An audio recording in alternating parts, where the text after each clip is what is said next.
네, 데일리 업종 분석 시간입니다. 오늘 이 시간 메리츠총금증권 여의도 금융센터의 김민수 부장과 함께하겠습니다. 부장님 어서 오세요. 네. 안녕하십니까.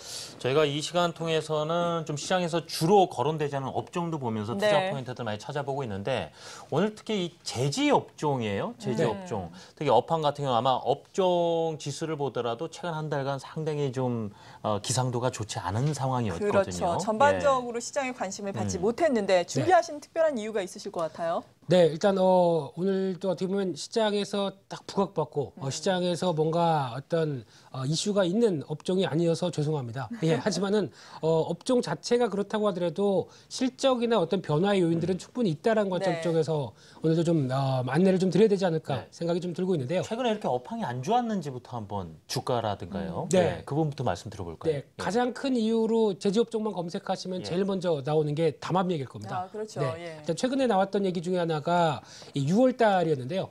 이 골판지 관련된 쪽에서 인쇄 그리고 또 신문지 쪽에 대해서 구매 과정 쪽에서 담합으로 인해서 한 45개사가 한 뭐 1,000억대 과징금을 부과받았다. 이런 쪽의 뉴스가 나왔던 흐름인데요. 그러다 보니까 일단 이 부분 뉴스만 가지고는 그냥 그러니까 과징금 뉴스구나 이렇게 생각하실 수 있겠지만은 과징금까지 맞을 정도로 담합을 해서라도 뭔가 어떤 비용의 축소를 좀 노렸다라는 부분들은 업황이 그렇게 썩 좋지는 않았다는 부분들을 네. 언급을 할 수 있을 것 같고요. 특히 이제 가장 제지업종 쪽에서 어떤 제지업종을 얘기할 때 가장 큰 흐름은 사양 산업이다라고 보통 많이 얘기하죠. 그렇죠. 네, 특히 IT 기기가 발달하면서 어떤 스마트폰 사용량이 많아지고 태블릿 PC 사용량이 커지고 그러면 이제 오히려 이제 전자책 쪽으로 넘어가기 시작하면서 아마 국내에 혹시 계신 분들도 아마 책을 한 달에 뭐 한두 권 읽는 거는 힘들지 않을까. 네. 네, 그런 쪽이 되다 보면은 아무래도 이에 대한 발목을 잡는 부분이 제지업종이다 보니까 그에 따라서 어떤 전반적인 흐름들로 봤을 때는 IT 기기에 대해서 수요가 늘어날 만큼 그에 따른 어떤 반사적으로 어떤 위축을 많이 받았다는 쪽으로 해석을 할 수 있을 것 같고요.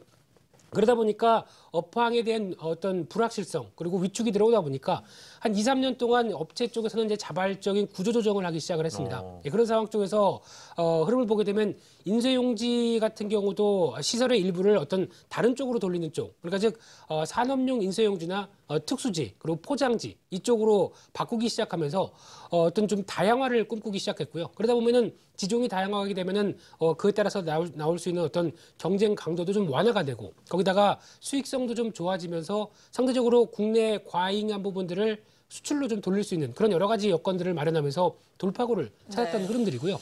그런 상황 쪽에서 최근에 많이 나왔던 부분들이 이제 그래도 제지업종 쪽에서 하나의 축을 이루는 거는 포장용 부분들. 네, 택배가 많이 그렇죠. 맞아요. 예. 저희가 보통 이제 골판지라고 네. 얘기하는 예. 보통 보면은 이제 띵동 소리 나면 반가울 때가 있는 게 예, 그 박스죠. 물량이 그렇죠. 엄청 늘지 않았습니까? 그렇죠. 많이 늘었습니다. 네. 그래서 이쪽에 대한 근거로 수요가 많이 늘 것이라는 기반 때문에 관련된 종목들도 부각을 좀 받았었긴 했는데 네.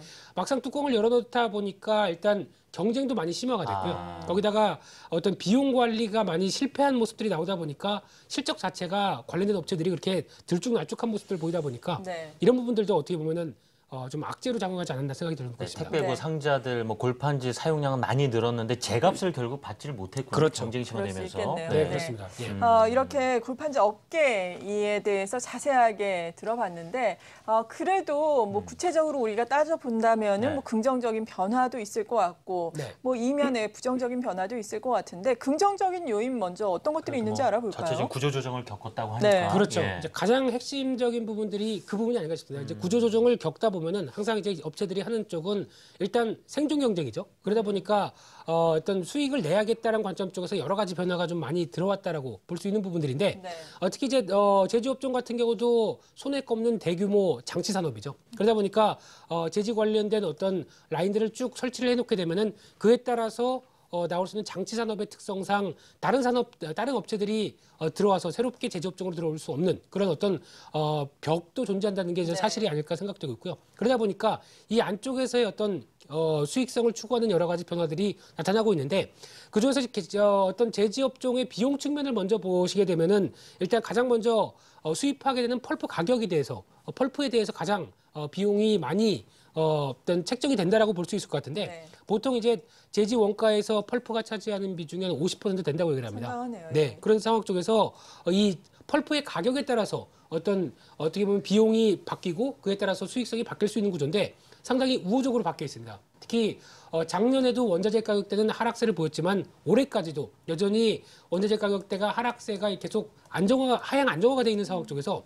일단 작년 말 대비해서 한 6% 정도 또 떨어졌죠. 그러다 보니까 그에 따른 어떤 수익성을 기대할 수 있는 부분들이고 또 하나 작년 말 대비해서 올해 지금 현재 같은 경우도 이제 수입업체다 보니까 원달러에 대해서 민감하게 반응을 할 텐데 그렇죠. 예, 오히려 워낙 강세로 진행됐다는 부분들이 이어진다라고 하게 되면 상대적으로는 오히려 이런 부분들이 또 긍정적으로 작용할 수 있다는 쪽. 네. 그래서 비용을 많이 아껴서 수익을 발생할 수 있는 요인들이 좀 늘었다. 이런 쪽으로 좀 정리를 할 수 있을 것 같고요.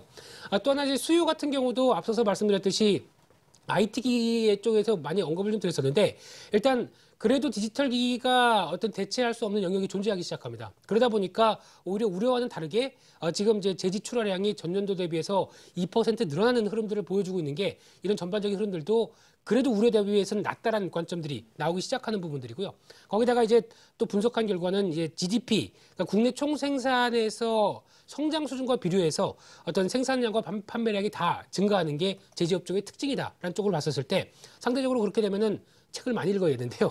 네, 선진국은 책을 많이 읽는다는 얘기겠죠. 네. 네, 이제 이런 관점 쪽이 나왔었을 때 일단 그래도 우려보다는 낫다는 부분들인데 거기다가 이제 또 3, 4분기는 전통적인 성수기입니다. 네. 특히 이제 기업체에서 많이 또 찍어서 배부하는 다이어리라든가 그리고 또 이제 달력 그리고 교과서 제작 같은 경우도 같이 이어지다 보니까 네. 그래도 숨통이 트일 만한 시기다라는 관점적으로 봤었을 때 그래도 실적 관련된 부분 쪽에서는 시기적인 관점에서도 한번 확인이 좀 필요한 시점이다 이렇게 말씀드릴 수 있을 것 같습니다. 아, 그렇군요. 그럼 이제 투자에 있어서 좀 아이디어를 얻어봐야 될 텐데요. 네. 뭐 누구나 많은 사람들이 걷는 길이 아니라 좀 뒤안길에서 네. 걸으면서 투자 어떤 그런 포인트를 찾는 분들도 많이 계시거든요. 네. 지금 제지업종에 대한 전략 어떻게 가지고 계신지 그리고 그 안에서 참 많은 기업들이 있잖아요. 그렇죠. 눈에 딱 띄는 옥석 같은 기업이 혹시 보이시는지요? 네, 일단 한 종목만 예. 말씀을 좀 드려야 네. 될 것 같은데요. 네.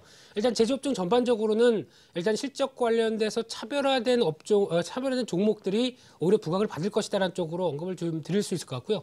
특히 작년 같은 경우는 대부분 실적들이 안 좋았는데 그 부분에 대해서 올해 그래도 개선이 되는 종목들 같은 경우는 관심 있게 볼 필요가 있겠다라는 쪽으로 그렇게 압축해서 말씀을 좀 드리겠는데 그런 차원에서 한솔제지를 눈여겨보시라는 말씀을 좀 드리고 싶습니다. 네.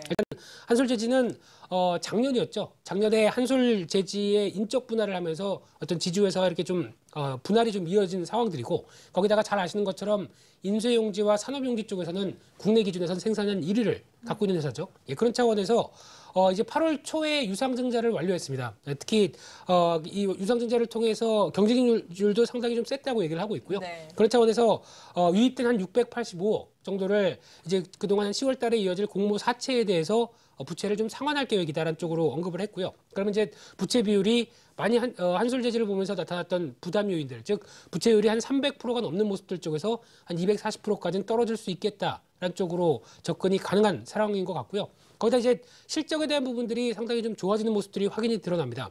특히 실적 흐름들을 보시게 되면은 분기별 실적 흐름을 봤었을 때 이제 상반기까지 합친 올해 상반기까지 실적 흐름을 보면 영업이익이 702억 그리고 순이익이 309억이 나왔는데 작년 한 해에 대한 영업이익이 750억 그리고 순이익이 221억이었으면은 작년 한 해치를 벌써 상반기 만에 다 넘어갔다라는 쪽으로 봤었을 때 얼만큼 수익성과 그리고 관련된 구조조정의 노력이 좀 많이 이어졌는지 잘 보여주는 측면이 아닌가 생각됩니다. 네. 그렇다고 한다면 지금 현재 순이익이 한 올해 상반기 300억대 그리고 이런 기조로 나가게 되면 한 500억, 600억대까지 나올 수가 있는데 지금 현재 시가총액이 4,500억이 안 되는 모습들이다라고 하게 되면 상대적으로 가격 메리트가 있다라고 봐야 될 것 같고요.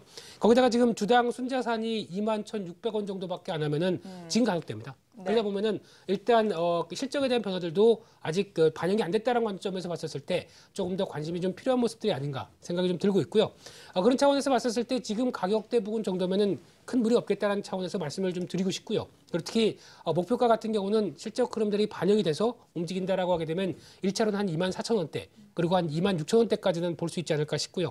이 손절가는 2만 원대로 일단 정리하는 전략을 말씀드리도록 하겠습니다. 네, 기업 가치가 재평가를 받을 수 있는 시점이다라는 긍정적인 리포트가 나오기도 하는 이 한솔 제지에 대해서 알아봤습니다. 한 가지 좀 궁금한 것이 이 한솔 제지를 평가하는 데 있어서 말씀하신 것처럼 여러 가지 기준이 있겠지만 원화의 가치도 상당한 기준이 되잖아요. 그렇죠. 네. 펄프를 많이 수입을 하니까 원화 강세가 도움이 될 텐데 또 수출을 하는 입장에서는 원화 강세가 좀 부정적인 입장이잖아요. 그렇죠. 어디에 더 무게를 둬야 되는 건가요? 일단 지금 같은 시점 쪽에서는 아무래도 어떤 매출의 흐름들 같은 경우는 이제 정체가 된 상황 쪽에서 비용이나 아니면은 어떤 수익성을 좀 더 관리하는 차원에서 봤었을 때는 지금 나오는 어떤 워낙 강세 요인들이 좀 실적에 자리 잡는 요인들이 좀 크지 않을까 생각됩니다. 긍정적인 요인이요? 네. 그래서 알겠습니다. 그런 부분들을 참고하셨으면 좋겠습니다. 네. 환율과 연관성에 대해서도 끝으로 한번 말씀 들어봤고요. 메리츠 종금증권 여의도 금융센터의 김민수 부장이었습니다. 감사합니다. 네, 고맙습니다.